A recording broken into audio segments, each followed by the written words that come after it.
Fala galera, tranquilidade? Esse é mais um vídeo do Maratona Podcast, o seu canal preferido de cortes. Agora você vai ver um resumo dos melhores momentos do podcast que você perdeu, se liga aí. Mas antes, vê se não se esquece de deixar o like no vídeo e se inscrever no canal para ficar atualizado dos próximos assuntos. Bora pro vídeo. Vou ser sincero, eu achava que tu era Lulete, porra. Não, cara, na verdade eu nunca votei no Lula. Interessante demais. A minha relação... Porque essa é a imagem que os caras colocam, tá ligado? Sim. Eu super admiro o Lula como uma pessoa muito inteligente, um cara que tem uma articulação, fala pra caralho. Se ele entrar pra falar aqui no Flow, meu irmão, 2 minutos você tá votando nele. Foi o que o Haddad disse, ele deu 15. Ele deu 15. 2 minutos tá votando nele. Não, eu concordo com você. É inegável que o Lula é um cara muito safo, muito inteligente e que sabe falar muito bem e tal. E que, pô, ele... Querendo ou não, apesar de ter as histórias podres dele, tem muitas histórias de atos que ele foi inteligente, ou coisas que ele fez bom.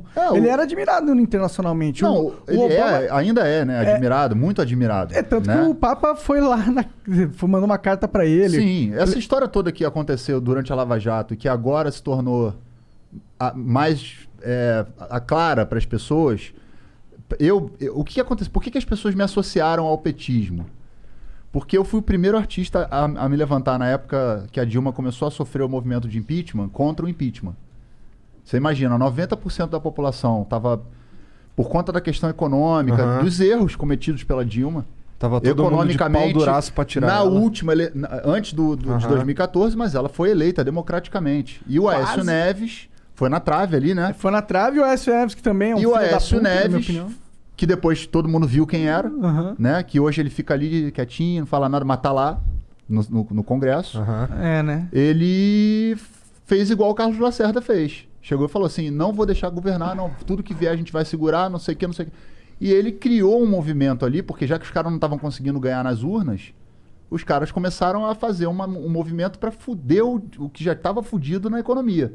Porque quando você fode a economia, aí fudeu, você o povo mexe fica no bolso da pessoa. Porque em 2008, o mensalão estava acontecendo, irmão. Mas todo mundo estava consumindo.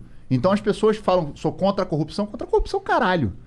Sou contra ficar duro. É contra ficar duro, porque se tiver entrando dinheiro no bolso e tiver a vida viajando e o caralho, não é contra a corrupção.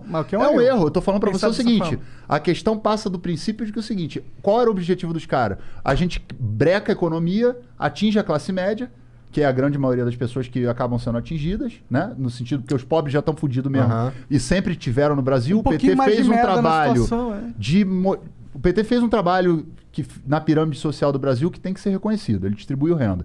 Não foi o ideal, mas ajudou bastante gente aconteceu ali. A se mobilizar. Acho que é bem justo falar isso. Então, assim, tenho críticas ao PT, sempre tive, fiz músicas críticas na época, mas as pessoas não tinham esse interesse por política, então passou despercebido. Eu fechava a Avenida Paulista aqui sozinho, irmão. Sozinho. E neguinho ficava me zoando no Twitter. Falando, o cara lá, tá lá sozinho, o caralho, 10 pessoas, o caralho. Eu fazia mobilização. Eu ia pra frente do Congresso Nacional fazer protesto sozinho.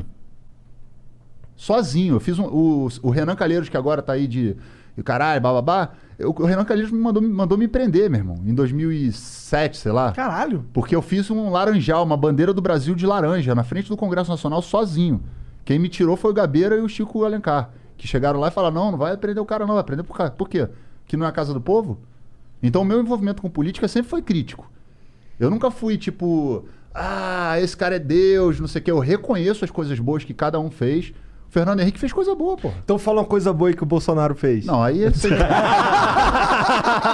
Aí nem os bolsonaristas conseguem. Teve um tempo aí que ele ficou quieto.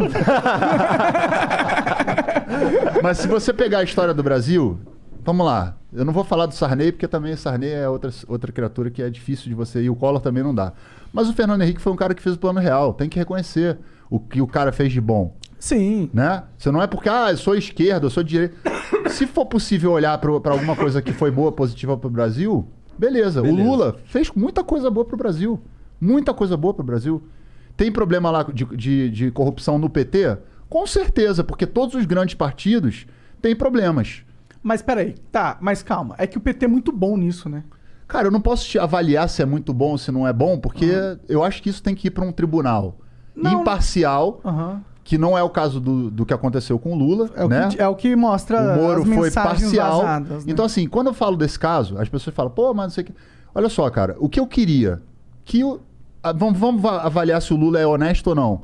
Coloca o cara dentro de um tribunal imparcial, seguindo os trâmites legais, que é pra todo mundo, pode ser pra você, pra ele, pro meu filho, pra mim, pro Lula. Sem STF. Entendeu? Não, digo, vamos seguir os trâmites. E se, porra, descobriram que o cara é corrupto, que o cara roubou, o cara como não sei o quê, paga. Agora, da forma como foi feito, é que não foi legal. E o Sérgio Moro, desde o começo, nunca me enganou. Eu sempre vi que ele queria ser muito mais superstar do que juiz. Pô, ele me enganou, mané. Entendeu? Pô, me enganou também. Pô, tudo bem, faz parte do sabe- amadurecimento da gente também Claro, claro. perceber essas coisas. É que a gente... Entendeu? Eu não gosto de política em geral. Política eu gosto de política, eu acho importante e tal, mas eu não gosto de político em geral, assim, sabe? E não é só com uma parada do PT. Todo mundo, PSDB, PCdoB, PMDB, PTTTT, todos os PP alguma coisa, entendeu? Eu não gosto desses caras, eu acho que eles são todos parasitas, assim, eu realmente enxergo dessa forma. E eu achava que o maior parasita daquele momento era o PT. Porque ele era o parasita com mais poder no momento. E eu tinha um medo de deixar um parasita se alimentando num corpo e aonde ele chega, entendeu? Porque era, na minha visão, na época, dos partidos, o que tinha mais poder. E ele estava usando o poder de uma forma... Tá, o Lula ajudou muito, e eu concordo. Teve o Bolsa Família, um puta programa... ProUni. Eu namorei várias pessoas que... Pô, que hoje... inclusive namoro agora uma pessoa que tem o diploma por causa do ProUni e tal. Então tem as suas coisas boas, mas tipo... Eu percebia que também eles tinham uma ferramenta de poder, uma máquina de poder que estava ali não só para ajudar o povo, mas para ajudar o PT a si mesmo, que eu achava que era muito destrutiva pra gente deixar ela continuar crescendo, entendeu? Por isso que eu achava que era importante alguém da justiça vir e falar, pô, peraí, né? Não dá pra você pegar e corromper a máquina estatal ao seu bem próprio, assim, desse jeito escancarado. E alguém tem que parar isso. Se fosse o PT, se fosse o PSDB, que eles fazem também, entendeu? Inclusive, acho, se for uma crítica sua, eu acho que é correto, que eles focaram no PT, quando podia derrubar todo mundo ali, que tá todo mundo com o cu preso. Mas eu acho que é todo mundo filho da puta lá, entendeu? De verdade, acho. Não, então, Monark, assim, a gente tem que tomar cuidado, porque esse discurso da criminalização geral da política elege Bolsonaros. Entende? Eu entendo que seu sentimento Elege mesmo, foi exatamente isso que elegeu. Exatamente. Sim. O seu sentimento, ele é legítimo. Próximo, eu acho, hein? Não, o seu sentimento, ele é super legítimo. Por quê? Porque você é um cara que tem... Você é um cara que paga imposto, que você tá aqui no Brasil, que você não vê as coisas serem revertidas, né? Então, o Brasil é um país que tem uma história... Colônia de exploração, capitania hereditária, patrimonialista pra caralho. A gente sabe que o sistema não é um sistema honesto. A gente sabe que os partidos políticos influenciam muito na forma como esse sistema é conduzido, mas a gente não pode criminalizar a política pra gente evitar Bolsonaros. Tinham outras opções à direita que poderiam ter entrado e que com certeza não estariam fazendo esse negacionismo que o Bolsonaro está fazendo. Poderia ter sido a Alckmin, sei lá, o Amoedo, a Marina. Eu, por exemplo, eu digo assim, de outras opções. Eu fiz campanha para o Ciro. E continuo fazendo campanha para o Ciro. Aliás, eu acho que vocês deviam trazer o Ciro aqui. A gente só ele tá querer, tentando. né? Ele desmarca várias vezes. Não, peraí, eu vou ligar agora aqui. A gente chegou a marcar acho que 2 vezes, aí acabamos com o Haddad também. Por causa da fase roxa que tava aqui em São Paulo. Não, mas eu vou falar, eu tenho um contato muito próximo, porque de fato eu fiz uma campanha em 2018 pro Ciro. Não, eu vi lá no Twitter também os caras chamando a turma boa pra assistir o Tico. Sim. Eu tenho uma relação bacana com eles, mas assim, é o que eu falo no Twitter, eu vou falar aqui e falo em todo lugar. Eu não tenho uma pessoa que vai dizer pra mim, eu não tô ali por causa do Ciro. Eu tô ali porque o Ciro tem um projeto que eu acho que é interessante. E eu acho que o Ciro pode ser uma opção pro Brasil, que pode, isso não quer dizer que vá, ou quer dizer que eu apoio ele incondicionalmente, não.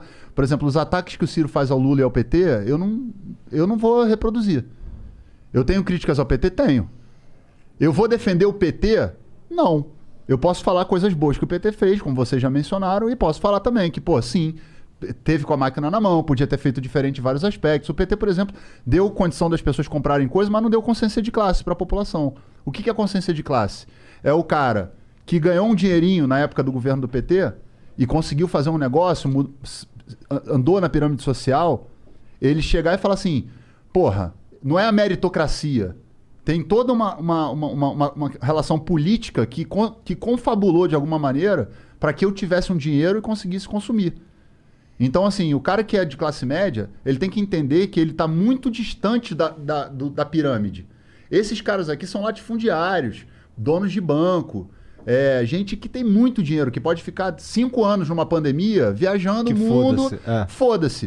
O cara da classe média, que mesmo que tenha um carro bom, como eu, por exemplo, eu tenho um carro legal, tenho um apartamento financiado, eu estou muito mais próximo dos pobres do que do cara que é o topo da pirâmide. Sim. Só que o cara da classe média no Brasil, ele não entende essa porra. Ele acha que ele é pavão e ele é um pombo, sacou?